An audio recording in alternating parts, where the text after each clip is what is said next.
బీసీలకు మోసం చేసిరు. నేను నాకు గమ్మత్ అనిపించింది నిన్న చూస్తే. నిన్న బీసీ బంద్ అని చెప్పారు, మేము కూడా మద్దతు చెప్పినాం. కాంగ్రెస్ వాడు బీజేపీ వాడు ఇద్దరు పోయి రోడ్డు మీద ధర్నా ఎత్తురు. మరి ఎట్లుందంటే సామెత ఇది, నాకు గమ్మత్ అనిపించింది. అందరూ శ్రీ వైష్ణవులు అయినట్టు, కానీ రొయ్యల బుట్ట మాత్రం మాయమైందట. అరే అందరూ మద్దతు చెప్పబట్టి మరి ఎందుకు బిల్లు పాస్ కాదు?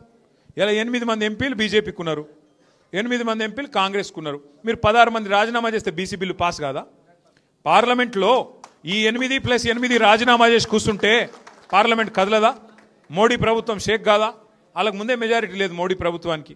ఒక 8 మంది బీజేపీ వాళ్ళు ఇక్కడ రాజీనామా పెట్టిరనుకో, మోడీ గారు షేక్ గాడు. 8 మంది కాంగ్రెస్ వాళ్ళు రాజీనామా చేస్తే రాహుల్ గాంధీ అరే ఎందుకు చెప్తురా అని పిలిచి మాట్లాడి బిల్లు పెడతాం రండి అన్నాడా? మరి మోసం చేస్తున్నందుకు నాకు అర్థం కాదు. ఇక్కడ రోడ్ల మీదేమో డ్రామాలు చేయాల్సిందేమో పార్లమెంట్లో, కానీ కాంగ్రెస్ బీజేపీ మద్దతు ఇస్తేయట ఇక్కడ రోడ్ల మీద. ఆడ మాత్రం మాట్లాడరు, ఏడ మాట్లాడినో గడ మాట్లాడరు. ఇక్కడ మాత్రం డ్రామాలు చేసి ఇక్కడ మళ్ళొక్కసారి బీసీలను మోసం చేసే ప్రయత్నం చేస్తారు.